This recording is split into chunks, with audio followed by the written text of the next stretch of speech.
Barusan kami selesai melakukan rapat koordinasi KSSK. Atas arahan Bapak Presiden kami mengundang dan antara juga Pak Rosan dan Pak Doni hadir dalam rapat pada sore hari ini. Kalau putusan detailnya kan nanti kita akan ketemu hari Senin. Jadi saya ceritakan rapat berlangsung amat dinamis dan semua setuju untuk berkoordinasi, bekerja lebih erat memastikan bahwa kebijakan yang dikeluarkan di seluruh sektor ekonomi kita selaras dan akan bisa menciptakan pertumbuhan ekonomi yang lebih baik ke depan. Itu aja mungkin dari saya. Kalau ada pertanyaan silakan. Iya. Baik. Terima kasih Pak Menteri Keuangan selaku koordinator KSSK. Jadi ini akan ada pertemuan resmi jumpa pers kita di hari Senin terkait dengan rapat berkala ini. Namun kalau ada pertanyaan mungkin lebih kepada tidak substansi. Silakan. Ya, Ave, gimana Ave? Saya Ave dari Kumparan. Izin tanya Pak, ini kan rapat perdana KSSK Plus ya Pak. Mungkin bisa dijelasin Pak soal KSSK Plus ini, karena kan dengan adanya Danantara nambah lagi. Posisi Danantara di sini tuh seperti apa? Lalu dengan mundurnya Gubernur BI ini kan berarti pemainnya ganti lagi ya Pak, banyak yang ganti. Mungkin bisa dijelasin gimana caranya untuk meyakinkan pasar Pak. Terima kasih. Posisi Danantara pada rapatnya sebagai undangan.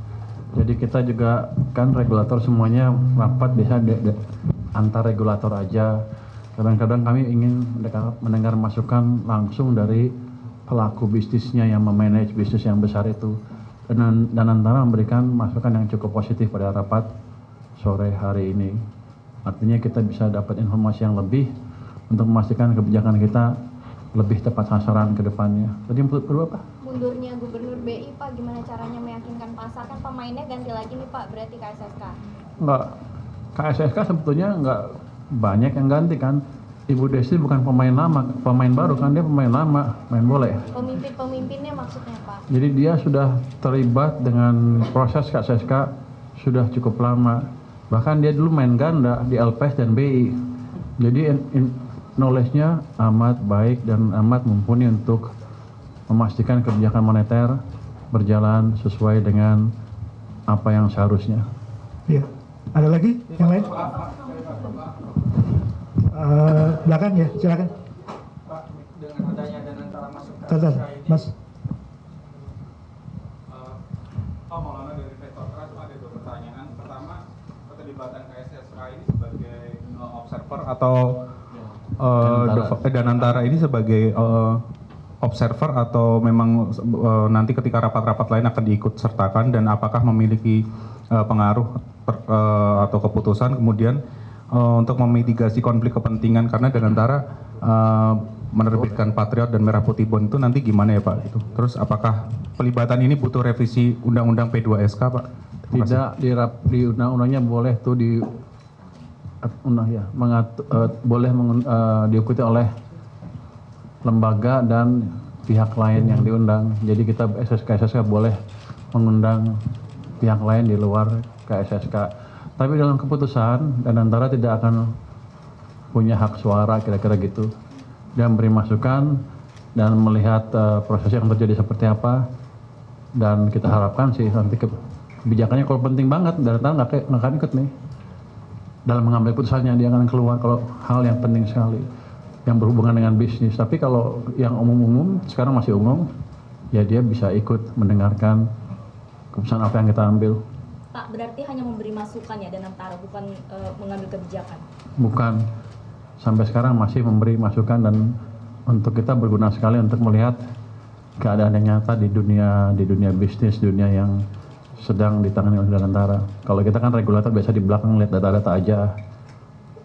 Kadang-kadang ada kemungkinan menerjemahkan datanya agak meleset sedikit. Jadi Danantara memperkaya kita dengan informasi tambahan di situ. Terima kasih. Satu lagi ya, kan Mahrib. Satu lagi diwakili. Kita akan ketemu lagi Senin. Jadi Senin masih banyak, jangan takut. Jam 9 pagi. Ya, Senin jam 9 pagi. Ya. Izin Pak Menteri, Elvina dari Metro TV. Pak, terkait DBH dan P3K, Pak Menteri Menteri Dalam Negeri kemarin bilang sudah ada beberapa daerah yang melakukan efisiensi, namun masih mengalami kesulitan. Pertanyaannya, daerah mana aja yang mengalami masalah paling urgent terkait belanja pegawai dan kapan target pemerintah akan mencairkan DBH yang tertunda? Terakhir, apakah pemerintah pusat dapat memastikan tidak ada P3K yang dirumahkan atau tidak menerima gaji akibat keterbatasan fiskal daerah? Ini sejak ada pemotongan TD transfer ke daerah, TKD, kita sudah menghitung mungkin ada daerah yang nggak bisa survive ya, atau uangnya kurang untuk even bayar gaji atau minimum activity.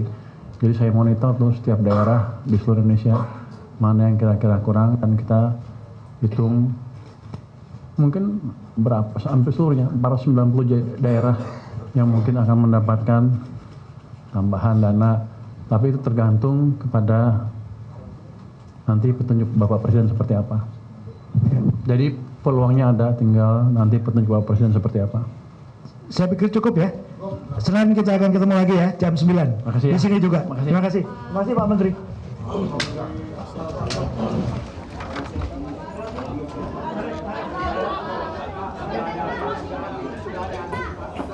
Jelajahi cara baru mendapatkan informasi. Download Metro TV Extend sekarang.